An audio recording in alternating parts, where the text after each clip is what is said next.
Hello students, আমার চ্যানেলে তোমাদেরকে স্বাগত। শুরু করছি ক্লাস 12-এর থার্ড সেমিস্টারের রাষ্ট্রবিজ্ঞান ক্লাস।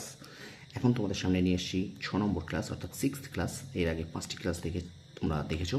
আশা করি ভিডিওটা যদি ভালো লেগে থাকে অবশ্যই আমার চ্যানেলে শেয়ার করবে, আর অবশ্যই একটু স্কিপ করবে না। আমি কিন্তু তোমাদের সামনে যতটুকু প্রয়োজন পুরোটা তোমাদের টেক্সট ধরে করে দিচ্ছি, এবং যেগুলো আমি দাগিয়ে রেখেছি সেগুলো তোমরা শুধু খাতায় তুলে নাও, ঠিক আছে? সেইগুলো শুধু তোমরা খাতায় তুলে নেবে, যেগুলো আমি দাগিয়ে দিচ্ছি, যেগুলো আমি দাগিয়ে রেখেছি, ঠিক আছে? তাহলে দেখো 6 ক্লাস শুরু করছি। নরম সংশোধনীবাদী মতবাদ, এখান থেকে তেমন কিছু পড়ার নেই।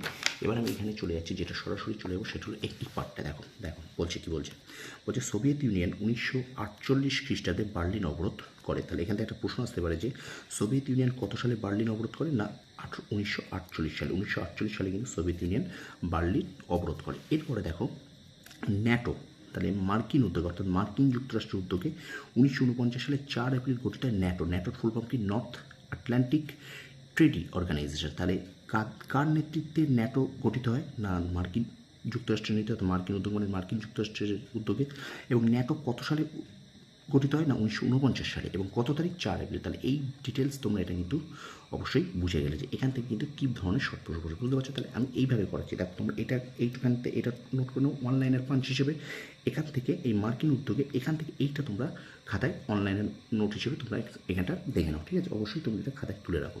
দেখো এইভাবে পড়তে হবে, ঠিক আছে? এইভাবে কিন্তু পড়তে হবে। বিরাট বড় সিলেবাস, দ্রুত তার সঙ্গে আমরা শেষ করবো। তারপরে দেখো, তারপরে এখানটা আমরা যদি দেখি যে দেখো ওয়ার্ল্ড রোস্টো, তার the United States in the world arena. তাহলে কী বলছে? দ্য ওয়ার্ল্ড রোস্টো, এখানে দেখো Walt Rostow the United States in the world arena গ্রন্থ। তাহলে এখানে আসতে পারে প্রশ্ন, United States in the world arena গ্রন্থটি কার লেখা? না, ওয়ার্ল্ড রোস্টো লেখা। দেখতে পাচ্ছ ওয়ার্ল্ড রোস্টো লেখা, ঠিক আছে? তারপরে দেখো এখানটা একটু দেখে নাও যে জেমস বার্নহাম তার কন্টেনমেন্ট অর লিবারেশন নামক গ্রন্থ। তাহলে কন্টেনমেন্ট অর লিবারেশন এই গ্রন্থটি কার লেখা? জেমস বার্নহামের লেখা। তারপর আবার চলে যাও যে 1941 খ্রিস্টাব্দে রিপাবলিকান পার্টির নেতা Robert tuft A foreign policy for Americans. তাহলে এই ফরেন পলিসি অফ আমেরিকানস গ্রন্থটি কার লেখা? না, রবার্ট টাফটের লেখা, ঠিক আছে? তারপর দেখো D.F. ফ্লেমিং, তার লেখা গ্রন্থটির নাম কি? The cold war and its origin, 1917 থেকে 1960 গ্রন্থের, ঠিক আছে? তাহলে এই গ্রন্থগুলো কার লেখা? এখানে আমরা 4টি গ্রন্থের নাম পেলাম। তোমরা অবশ্যই এটাকে একটু খাতায় নোট করে নাও, ঠিক আছে? এখান থেকে কিন্তু তোমরা অবশ্যই খুব গুরুত্বপূর্ণ একটা ক্লাস এটা তোমাদের হতে চলেছে। এইগুলো তোমরা একটু খাতায় নোট করে নাও, কারণ এখান থেকে কিন্তু তোমরা শর্ট প্রশ্ন অবশ্যই পাবে। এইগুলোকে ওয়ান লাইনার পাঞ্চ হিসেবে করে নাও। আমি বারবার বলছি, খাতায় তোমরা এগুলোকে অবশ্যই নোট করে নাও, ঠিক আছে? দেখো তারপরে দেখো আসছি আমরা 1941 খ্রিস্টাব্দে রাশিয়া আক্রমণ। হিটলার রুশ জার্মান অনাক্রমণ চুক্তি অগ্রাহ্য করে 1941 খ্রিস্টাব্দে রাশিয়া আক্রমণ করে। তাহলে হিটলার কত তারিখে রাশিয়া আক্রমণ করে? কত সালে রাশিয়া আক্রমণ করে? না, 1941 সালে কিন্তু হিটলার রাশিয়া আক্রমণ করে। এটাও তোমরা খাতায় নোট করে নাও। তারপরে এখানে বলছে 1945 খ্রিস্টাব্দে অনুষ্ঠিত পটসডাম সম্মেলন, ঠিক আছে? তাহলে পটসডাম সম্মেলন কী হলো? পটসডাম সম্মেলন কত সালে হয়? না, 1945 সালে কিন্তু পটসডাম সম্মেলন হয়, ঠিক আছে? আচ্ছা, এবার এখানে আসো যে মার্কিন যুক্তরাষ্ট্রের রাষ্ট্রপতি রুজভেল্টের মৃত্যুর পর ট্রুম্যান রাষ্ট্রপতি হিসেবে নির্বাচিত। তাহলে মার্কিন রাষ্ট্রপতি রুজভেল্টের পরে কে মার্কিন রাষ্ট্রপতি? না, ট্রুম্যান কিন্তু মার্কিন রাষ্ট্রপতি হন, ঠিক আছে? আচ্ছা, এবার দেখো বলছে জর্জ কেন্নান 1947 খ্রিস্টাব্দে ফরেন অ্যাফেয়ার্স নামক পত্রিকায় মিস্টার এক্স ছদ্মনামে প্রবন্ধ প্রকাশ করেন। তাহলে এখান থেকে প্রশ্ন আসতে পারে যে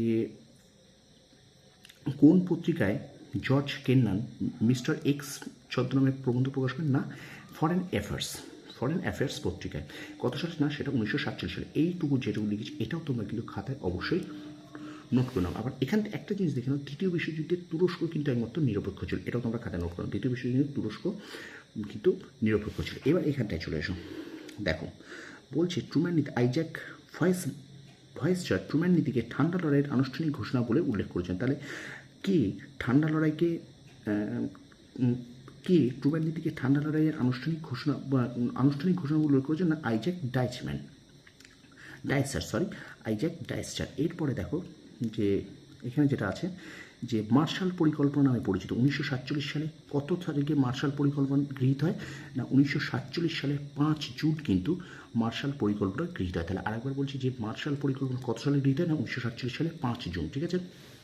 এই পরীক্ষার উদ্দেশ্য কী ছিল না সোভিয়েত প্রভাব রোধ করা, অর্থাৎ সোভিয়েত রাশিয়ার প্রভাবটা, সোভিয়েত ইউনিয়নের প্রভাবটা রোধ করা। তারপর এখানটা দেখো যে পূর্ব ইউরোপের দেশগুলিকে নিয়ে কমেকন জোট গঠন করা হয় 1949 সালে। এখানে তাহলে কমেকন জোট কত সালে গঠিত হয় না 1949 সালে। তারপরে মার্কিন যুক্তরাষ্ট্র পশ্চিম ইউরোপের দেশগুলিকে নিয়ে গঠিত হল আটলান্টিক চুক্তি সংস্থা ন্যাটো, তাহলে 1949 সালে। তাহলে আটলান্টিক চুক্তি সংস্থা কত সালে গঠিত হয় না 1949 সালে, ঠিক আছে।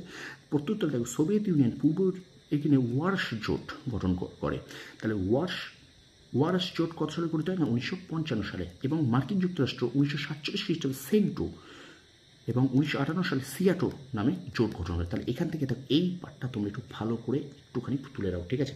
ভীষণ ভীষণ ভীষণ ভীষণ গুরুত্বপূর্ণ এই পার্টটা দেখে নাও। এখান থেকে বারবার বলছি দেখে নাও। তাহলে এখান থেকে যে আটলান্টিক চুক্তি সংস্থা কত সালে গঠিত হয়, এখান থেকে দেখো ওয়ারাস জোট কত সালে গঠিত হয়, তারপর দেখো সেন্টো জোট কত সালে গঠিত হয় এবং সিয়াটো জোট কত সালে গঠিত হয়, এগুলো কিন্তু ভীষণ ইম্পর্টেন্ট। এবং কাদের নেতৃত্বে গঠিত হয় দেখো এখানে দেখো কমেকন কিন্তু সোভিয়েত ইউনিয়ন নেতৃত্বে, আটলান্টিক চুক্তি সংস্থা কিন্তু মার্কিন যুক্তরাষ্ট্রের নেতৃত্বে, তারপর দেখো এখানে ওয়ার্স জোট কিন্তু সোভিয়েত ইউনিয়নের নেতৃত্বে, এবং তার প্রত্যুত্তরে কিন্তু মার্কিন যুক্তরাষ্ট্র কিন্তু সেন্টো এবং সিয়াটো জোট গঠন করে। সুতরাং এই পার্টটা তোমরা অবশ্যই খাতায় কিন্তু নোট করে নাও। স্টুডেন্টস, এই পর্যন্ত ক্লাসটি রাখছি।